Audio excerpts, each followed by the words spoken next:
তুমি আমার বোনের জন্মদিনে থাকার কোনো যোগ্যতাই রাখো না। যাও বাইরে গিয়ে দাঁড়ায় থাকো। আরে তোমার এই সস্তা ঘুরে তুমিই পড়ো। যাও যাও। হ্যালো, এই শোনো, আমি কিন্তু আমাদের বাসায় যাইতেছি। তুমি না বললা যে সন্ধ্যার সময় আমরা একসাথে যাব, এখন চলে যাচ্ছ যে? বাবা একটু আগে ফোন দিচ্ছে, বাসায় কতগুলো মেহমান আসবে, বড় আপা আসবে, বড় দুলাভাই আসবে, আর বাসায় তো অনেক কাজ, বাসায় সুন্দর করে সাজাইতে হবে। তা নিয়ে কি সব কাজ একা একা করতে পারবে নাকি? তাই আমি যাচ্ছি।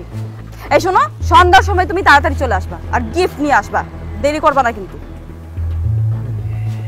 কি হলো, চুপ করে আসো কেন? কথা বলো। না না না, ঠিক আছে, তুমি যাও, আমি চলে আসবো। শোনো, আবারও বলতেছি, দামি দেখে একটা গিফট নিয়ে আসবা, বলে দিলাম। হুম।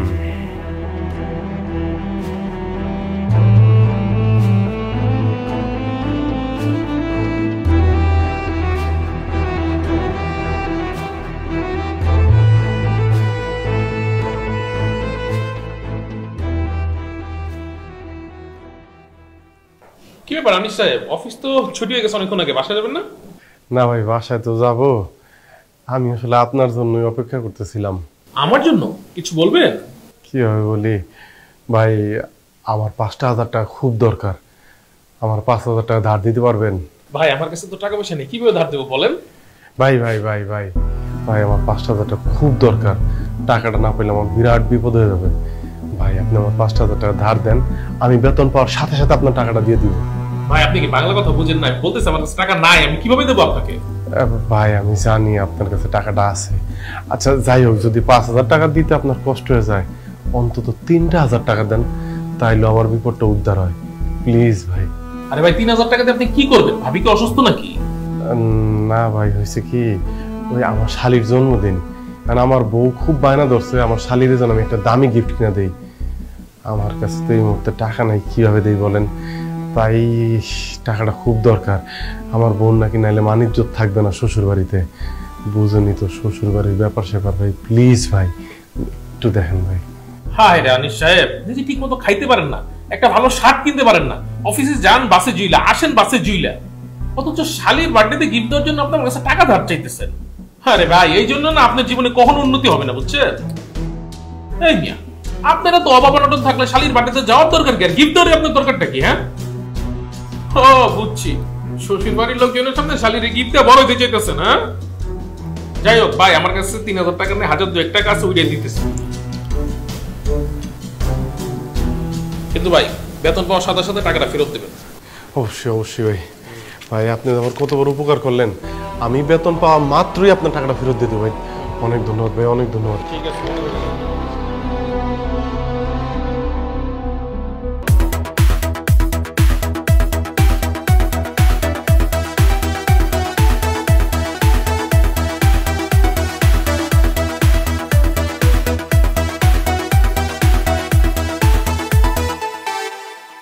এই তুমি কি পাগল হয়ে গেছো? তোমার কাণ্ড জ্ঞান কি সব লোক পাইছে?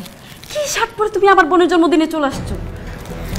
না হয়েছে কি, ওই যে একটু অফিসে দেরি হয়ে গেছিলো, তারপর আবার তোর জন্য গিফটটা কিনলাম, গিফটটা কিনতে আবার দেরি হয়ে গেছে, তারপর দৌড়াইতে দৌড়াইতে আসলাম, যে একটু গামায় গেছি। সকালবেলা যে শার্ট পরে তুমি অফিসে গেছো, সেই শার্ট পরে তুমি আমার বোনের বাড়িতে চলে আসছো, দেখছো নিজের অবস্থা?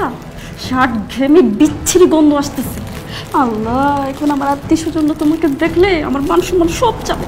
আচ্ছা আচ্ছা, তাহলে এক কাজ করো, তুমি এই গিফটটা রাখো, এটা তানিয়ারে দিয়ে দিও, কারণ সবাই দেখলে যদি তোমার ইজ্জত যায়, তাহলে আমি বাসায় চলে যাই, তুমি আনন্দ ফুর্তি করে আসতে দিয়ে আইসো। চুপ থাকো, বেশি কথা বলো। আসো তানিয়া, আব্বা তোমার জামাই আসছে। দেখলাম তো। আরে দুলা ভাই, কেমন আছেন আপনি? খুব ভালো আছি। Happy birthday to you, happy birthday to you my sweet sister. এই যে এইটা তোমার বার্থডে গিফট। থ্যাংক ইউ দুলা ভাই। ফ্রেন্ডস, তোমরা সবাই এদিকে আসো।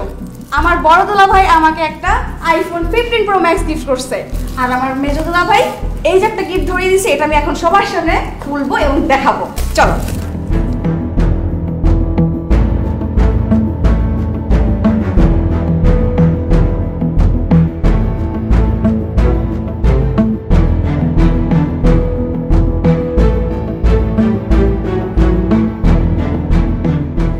দুলাভাই, আপনি এত কিপটা? বড় দুলাভাই আমাকে একটা আইফোন 15 প্রো ম্যাক্স গিফট করছে, আর আপনি সামান্য একটা কম দামি ঘড়ি গিফট করছেন। কিছু মনে করো না তানিয়া, তোমার মেজ বোনের জামাই যেরকম ছোট লোক, তার মন মানসিকতা এরকম ছোট্ট, বুঝছো? নয়তো শালীর জন্মদিনে এই 150 টাকা দামের একটা ঘড়ি উপহার দেয়। দুলা ভাই, ঘড়িটার দাম 150 টাকা না, 2000 টাকা। আর রাখো তোমার 2000 টাকা। আমি আমার শালীরে 2 লক্ষ টাকা দিয়ে একটা আইফোন গিফট করছি, আর তুমি সামান্য 50,000 টাকা দিয়ে একটা গিফট করতে পারলা না? তুমিও যে কি বলো না, সোনিয়ার জামাই কি জীবনে একসাথে 50,000 টাকা দেখছে যে 50,000 টাকা গিফট দিবে? আপা, গিফট তো গিফটই, সেটার দাম 50,000 হইলেই কি 50 টাকা হইলেই কি? মানুষ ভালোবেসে গিফট দিলে সেটা গ্রহণ করতে হয়। তাই বলে কি দুলাভাই আপনি আমাকে এত কম দামে একটা ঘড়ি গিফট করবেন? আমার ফ্রেন্ডের সামনে তো আপনি আমাকে অপমান করলেন। তানিয়া চুপ কর। আমি তখনই বলছিলাম এই ছোট লোকরে বিয়া করিস না। আমার কথা তো তখন শোনস নাই। এখন দেখলি তো তার মন মানসিকতা কত ছোট। এই স্বামীর এলে তুই যেখানে যাবি ওইখানে তুই অপমান হবি। দেখ, একটা অনুষ্ঠানে আসছে, তাও দেখ পুরান জামা কাপড় গায়ে দিয়ে আসছে, এরপর দেখ শরীর থেকে আসতেছে ঘামের বৃষ্টি গন্ধ। আব্বা, আমার শরীর থেকে তো ঘামের গন্ধ আসবেই, কারণ আমি সারাদিন যে অমানসিক পরিশ্রম করে আসছি, আর এই শরীরের ঘাম ফালাই দেখেই মাস গেলে কোম্পানি আমার টাকা দেয়। সেই টাকা দিয়ে আমি আমার ঘরে খাবার কিনে নিয়ে যাই। এই যে আমার ঘরে যে আপনার মায়ের যে খাবারটা খায়, সেইটা আমার এই ঘাম জড়ানো টাকা দিয়েই। আমার শরীর থেকে এত ঘাম জড়ানোর গন্ধ আসতেছে, কিন্তু আব্বা আমি তো এখানে একটা অন্য গন্ধ পাইতেছি, অহংকারের গন্ধ, হিংসার গন্ধ, আত্ম অহমিকার গন্ধ। সি আব্বা, সি। চুপ করো। কত বড় সাহস তুমি আমার আব্বাকে জ্ঞান দিতেছো? ছোট লোক ফকিন্নির বাচ্চা কোথাকার। আমার বোনের জন্মদিনে সস্তা একটা ঘড়ি নিয়ে নাচতে নাচতে চলে আসছো। তোমার কি বুদ্ধি নাই, বিবেক নাই? হ্যাঁ, ছোটবেলা থেকে কি তোমার বাপ মা তোমাকে শিখা নাই কোথায় গেলে কি নিয়ে যেতে হয়?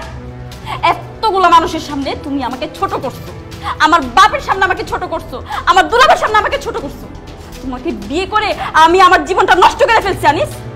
তুমি আমার বোন দুলাভাইয়ের বাবার সামনে আমাকে একদম ছোট করে ফেলছো। তুমি আমার বোনের জন্মদিনে থাকার কোনো যোগ্যতাই রাখো না। যাও বাইরে গিয়ে দাঁড়ায় থাকো। তোমার এই সস্তা ঘুরে তুমিই পড়ো। যাও যাও।